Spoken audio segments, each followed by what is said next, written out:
What is up, guys? My name is Lex. Welcome back to the vlog. We have 2 days left here in Vegas, and tonight we're going to be playing some poker. But before that, I'm going to hit the gym.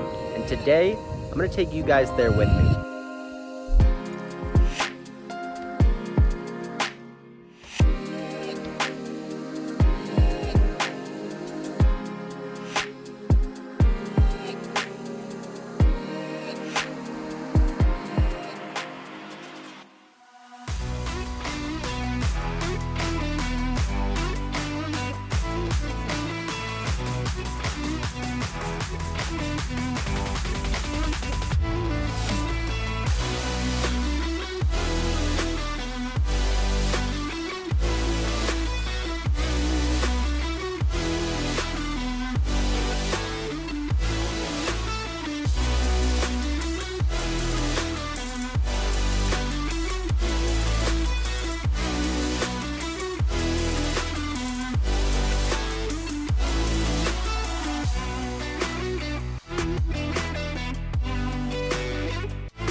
Made it here to the Bellagio. First hand, there's an under the gun raise to 30. I 3-bet ace king suited on the button to $110. He makes a call. We're heads up in position to an ace 8-9 flop, and my opponent leads right out for $210. A very weird line by my opponent to lead out into me on an ace high board in a 3-bet pot. I would assume that he would be checking most of his hands here. He could have a hand like ace 10, ace jack, ace queen, and he's betting here just to see where he's at. Or he could have a monster like pocket 8s or pocket 9s. I actually watched this guy play yesterday, and he flopped a set and led out, but not for a pot-sized bet, so I feel like this is most likely a one-pair hand. However, I'm just going to call, look to evaluate on the turn. The fourth card is a 7. My opponent thinks for a little bit of time. If he bets big, I will most likely fold, but he decides to check. So I would assume he would continue to bet here with all of his sets, his 2 pairs, and his straight. So I think betting small here is fine. However, this is a tricky player. I don't want to let him check raise me off my hand, so I decide to check back, go into the last card, which is a 5, bring in a one-liner straight to a 6, and now under the gun decides to lead out again for $220. Like I stated before, I think he would continue to bet on the turn with all of his very strong hands, so this is most likely a one-pair ace holding like ace jack or ace queen, so I think a small value raise on this river is fine. I don't expect him to have any 6s in his range whenever he raises under the gun, calls a 3-bet, leads out on an ace 8-9 board, so I decide to raise it up, a small raise to $500. My opponent snap calls me, which doesn't seem good. I show my ace king, and he shows pocket 8s for a set. A pretty big cooler there, flopping top pair, top kicker in a 3-bet pot versus a set. My opponent takes a very odd line. We raise for thin value on the river. I think it'd be fine if I wasn't at a very tight, conservative Bellagio game. Most of the time, I'm not going to get called by a worse hand, so I think I should have just called there on the river. We end up adding on another $800 to our stack. Just a couple hands later, we're dealt in ace king suited again. There's 2 limps to me. I raise it to $50. Small blind calls, big blind calls. Both the limpers call 5 ways to the flop in position here, which is 6, 7, 9, 1 heart. We completely miss. My opponent's check to me. I'm not going to be c-betting on this board. I decided to check it back. The turn is an ace, now giving us top pair, top kicker. We are still 5 ways to this flop on a board that should smash my opponent's ranges with 2 pairs, sets, and straight. So when it checks to me again, I decided to just check this one back, trying to get to showdown. The river is a king. We go runner, runner, top 2 pair. Now the small blind leads right out for $150. I am getting a little bit of a flashback from the very first hand where we put in a thin value raise on the river and got called by a set. It is possible a small blind could have a set of 6s, 7s, 9s, or even a straight. However, with top 2 pair on this board, I think I have to go for value on the river. So I raise it. I make it $400. Small blind snap calls me. I show ace king, and he shows ace king as well. So we're going to chop this one up. Next hand, it's a $20 straddle pot. We peel our cards back and see ace 10 offsuit in the hijack. I decide to raise to $60. A little bit of a loose open considering that the stack sizes are now cut in half because of the straddle. The same player who just flat called us earlier with ace king makes a call on the button. We're heads up out of position to a 3-5-6 flop. I decide to c-bet small here, $70. 70. Now the button decides to put in a raise to $100 more. He makes it 170. So I think that this could be a strong hand, like a set. I don't think he's calling $60 pre-flop with a hand like 3-6 or 5-3. He could have a lot of hands like pocket 8s, pocket 9s, or pocket 10s that he's raising here on the flop just to kind of see where he's at and also to freeze the action. I consider going over the top and making it $500, trying to represent a hand like aces or kings. But ultimately, I decide to call with thoughts of potentially bluffing on the turn of the river if a scare card comes out. The dealer puts out the 4 of hearts. Now any deuce or 7 makes a straight. I check it over to the button who decides to check this one back. The river is the king of clubs, a great card for me to bluff with. Now the front door flush gets there and there's an over card to the board. If he has a hand like ace 6, maybe pocket 7s, 8s, or 9s, if I bet here, he's going to be in a really tough spot. With about $500 in the middle, I feel like I'm going to have to go big here to get him to fold his hand, so I put out a bluff of $400. He doesn't snap call me right away, which is a good sign. He shouldn't have a flush. I am praying for a fold here. Ace high is definitely no good. After thinking for about 30 seconds, my opponent decides to put in the call. Not good for us. We show the ace 10 for nothing. He shows pocket 5s for a set. If you guys don't know, I'm actually cursed when it comes to bluffing. Every time I decide to bluff, my opponents just always call. They just hate folding to me. I'm a little tilted that I punted off over $500 in that hand, so when under the gun opens and there's a call, I decide to get a little frisky in the cutoff and 3-bet to $140 with king 9 of clubs. Under the gun decides to fold, but under the gun +1 makes the call. We're heads up in position to a flop of king, king, ace. We flop trips. We get rewarded here. She checks over to me. I bet super tiny $60 and she folds. A little background information on the villain in this next hand. It's the same opponent we chopped with ace king earlier. He just called with ace king suited in the small blind. I also watched him last orbit just limp call with pocket jacks. Now he decides to raise under the gun to $60. This may be one of the scariest bets in the world, and unfortunately, I look down in the small blind at pocket 10s. I call, but I don't like it. Go into a flop of 3-5-7. I check and he checks back. The turn is a 10, giving us top set. I decide to check it over to him again, hoping he will bet, but he decides to check back for a second time. The river is a jack of clubs. I go for value here, $50. He makes a very quick call. I show my set, and it is good. So far this session, we've been losing the big pots, winning the small pots. Now we have pocket queens in the big blind. 2 $10 limits to me. I bump it up to $60. Only the cutoff makes a call. We're heads up to the flop. Out of position, which comes 9, 4, deuce, 2 spades. I bet big here. My opponent decides to fold. Even though I'm not running too good in this session, I feel like I have a huge edge over my opponents at this table. They're playing very face-up ABC poker, very loose passive play. There's one limp to me. I raise jack 10 offsuit in the cutoff to $50. Get one caller. 10, 5, 6, 2 diamonds. We make top pair. She checks over to me. I bet $60. She makes a call. Turn queen of clubs, bringing one overcard to our pair on the board. However, I should be in the lead here a lot of the time. If my opponent had a set or 2 pair on the flop, she would most likely be putting in a raise. Like I said, they're playing pretty ABC poker here, so when she just calls on the flop, I put her on 1 pair hand, a straight draw, or a flush draw. So I think I can continue to bet for value here and probably check back all rivers that don't include a jack or a 10. My opponent thinks for a little bit of time and decides to call $130. The river is the 9 of hearts, bringing in a straight for 7, 8, and king jack, and my opponent decides to lead out on this card for $330. Unfortunate river for us. It looks like my opponent got there with a straight or 2 pair. When I'm tanking here, I'm actually not thinking about calling or folding. I'm thinking about potentially turning my hand into a bluff and going all in. It's pretty impossible for her to have the nuts here unless she has king jack of diamonds. She limped pre-flop and she was raising, so I don't think she would be limping king jack suited from early position. Pretty sure she would raise that hand. I do have a jack on my hand, so I could have king jack as well.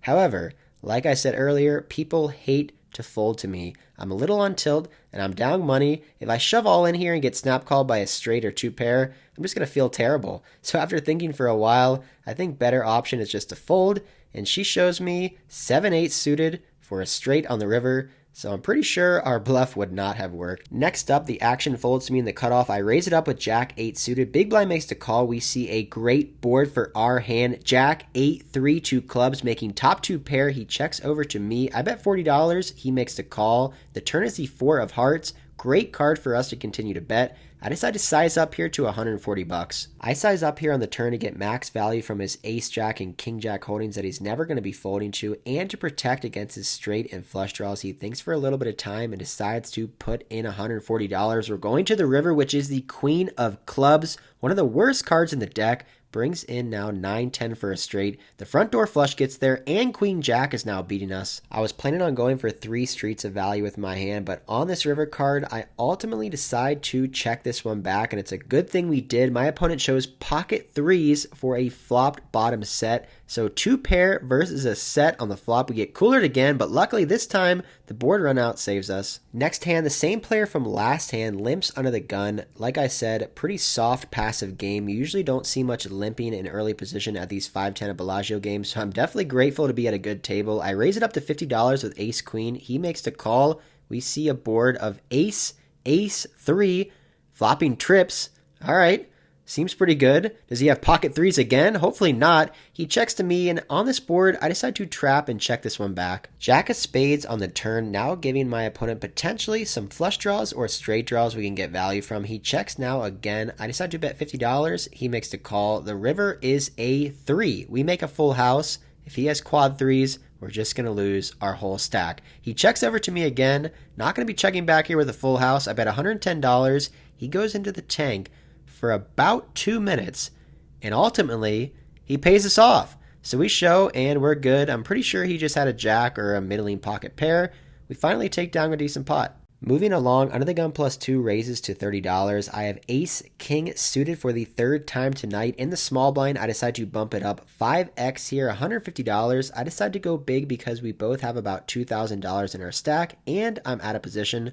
Under the gun plus 2 comes along with a call. We see a flop of 8, 9, deuce, 1 spade. We don't flop much, but I continue for $100. My opponent makes the call. The turn is the king of clubs, now giving us top pair, top kicker. Interesting spot here. Ultimately, I decide to check it over to him. I played with this guy a couple times, and he seems to be pretty aggressive when he's in position when checked to, so I feel like it's possible he can overvalue bet a worse hand like 10s or jacks. He can now bluff with a hand like ace queen or ace jack. So I check, and he does decide to take the bait. He bets pretty big, $330. We have a pretty standard call. I'm just going to go into check call mode now. The river is a 7. If he was bluffing with jack 10, he got there for a straight.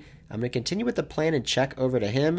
And this time, he decides to check back. We show the ace king, and it's good. We take down another pot, so things are finally starting to go in the right direction. A very weird hand coming up. I'm in seat number 6, the hijack with pocket 10s. I raise to $30, and now the guy next to me in seat number 7 puts in a 3-bet to $120, folds back over to me. I swing my cards back around to the other side of my stack, and while I'm doing this, my opponent thinks I folded and shows me his cards. He shows me he has ace king offsuit in a friendly manner, and then he realizes I didn't fold my hand. So now I'm facing a 3-bet. We both have $2,000 behind, and I know what my opponent has. To give you guys an example of what I do, every single hand I get my cards and I show them to the camera and then swing them around my stack so that they're not in the way of the camera viewpoint. It was at this moment that my opponent thought that I folded my hand and exposed to me ace king. So now I'm in such a weird spot. I know what he has. He 3-bet me. What should I do?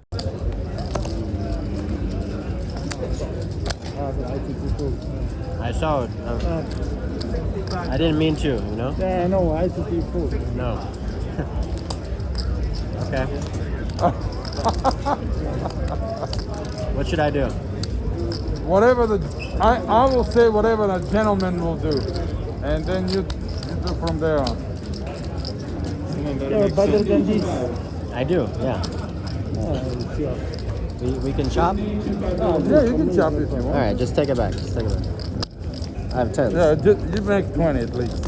I've never experienced this before, but my opponent was trying to be friendly and show that he was 3-betting with ace king, so I asked him, do you just want to chop the hand? And he was okay with it, so we chopped it up, moved on to the next one. Let me know down in the comments what you guys would do if you were put in this position. A weird spot to be in, but I totally forget about all that when I have pocket aces in the small blind. 4 $10 limps to me. I bump it up to $80 here. Only the cutoff limper makes a call. I put him on some smaller pocket pairs here. When the board is king 5 ace, making top set, I bet small praying for a call, but he decides otherwise. He folds and we win. The last poker hand of our session starts off when under the gun limps. I have 9-10 of diamonds in the cutoff. I ISO raise to $40. He decides to make the call. We see a board of 9-3 deuce 2 clubs. We flop top pair. My opponent decides to lead out for a big bet, $100. Interesting line here. Our hand is way too strong to fold, but I don't think it's strong enough to raise, so that leaves one option. It's to call. The turn is to 8 of clubs, now bringing in the flush, and my opponent now continues to bet for $200. Basically, he's repping a flush when he takes this line, but would he really lead out for almost a pot-sized bet with a flush draw on the flop when I could easily raise him? He limped under the gun, so he shouldn't have too many strong hands on this board, basically only threes and deuces, so I don't believe him yet. I make the call. The river pairs the board, which is actually a pretty good card for me. It reduces the likelihood that he does have a set of threes or deuces. I block pocket nines because I have a 9 in my hand. Now under the gun decides to continue to fire for $300. When I'm put in a tough spot, I like to break down my opponent's hands for value and his hands for bluffs. So if he was betting for value here, his most likely holdings are pocket deuces for quads, pocket threes for a full house, maybe pocket nines, but I think he would raise that preflop and I block that hand. He shouldn't ever have an overpair on this board that's playing this way. He can have a lot of flushes. However, would he lead out for $100 on the flop with anything but the nut flush? I don't think so. Some of his bluffing hands could be 4-5 for open-ended, maybe ace-5, ace-4 for a gut shot, possibly hands like ace-jack, ace-10 offsuit with the ace of clubs. He maybe is turning a smaller pair into a bluff, like pocket sixes or sevens. I don't know. This is a close spot. I go back and forth whether I want to call or fold, and given the fact that it's pretty equal between his value hands and his bluffing hands, I decide to put in the call, and of course, we get shown the bad news. Ace-deuce of clubs for the nut flush. Of course, he has it. Nobody ever really bluffs in this game. Nice call, Lex. After this hand, I was super tilted with myself. I think I basically punted off $500. Like I said earlier, the table was playing super soft and passive, so when someone leads out on the flop, bets the turn, and then bets $300 on the river when a flush is there, and the board is paired, there's just no way my single pair 9 is any good. I'm not happy with the way I'm playing. I don't think I'm playing my best, so I end up racking up my chips, heading to the cage, and cashing out for the night. That is it for the poker session tonight here at the Bellagio. Didn't really run the best, also didn't play the best, made some mistakes, got coolered a couple times, ended up losing $1,400-ish dollars. However, we've been here for the last 2 weeks since LA, and since then I'm up a little over 6K, so I will take it, making 6K in 2 weeks out here in Vegas. So this may be obvious to some of you guys and not to others, but I have been on the road now for 4 months straight. I don't have a permanent home. I moved out of my apartment in Miami September 29th of 2021, so just about 4 months ago. I threw everything I didn't need away, and then I put everything I needed into my car. I flew out to Vegas. I left my dog back in Miami with my friend. I spent 17 days out here in Vegas during the World Series. You guys probably remember all those awesome videos. It was a ton of fun. I flew back to Florida for 1 day, got my car, got my dog, drove all the way to Texas, spent 2 months in Texas, Dallas, San Antonio, Austin, doing meetup games, live streams. It was a ton of fun. I met a bunch of awesome people. I really enjoyed playing in those Texas card rooms. So my plan was to spend Christmas holiday out here in Vegas. I wasn't able to go see my parents. I couldn't fly back home because of my dog, so I thought, hey, I'll come out to Vegas for Christmas. It'll be a lot of fun. And I got out here and I was feeling good. I was exercising. I felt productive. I felt motivated. And then the day after Christmas, I got super sick. I was basically sick for 3 or 4 days, didn't leave my hotel room, slept all day, lost weight, just did not feel good at all. It took me about a week to basically recover and start feeling somewhat healthy again, but mentally, it really took a toll on me. Being alone on Christmas, not having any friends or family to help me while I was sick, being sick in Vegas by myself, it was pretty rough. So then I went out to Los Angeles about 2 weeks ago, and I just felt like I was not able to fully recover mentally. I just felt less productive. I felt unmotivated. I felt like I didn't really want to play poker as much. I didn't feel as eager to make videos. I wasn't golfing as much. I wasn't exercising as much. I was sleeping super late into the day, and I just wasn't really happy with how things were going. I came back here to Vegas just about 2 weeks ago, and things were going okay. I was exercising a little bit, and then unfortunately, like 4 or 5 days ago, I basically mentally just like hit rock bottom. I just felt like I was very homesick from Florida and just having like a consistent place to be. Never in my life have I traveled for this long. 4 months of basically being on my own, traveling, not having a steady place to call home.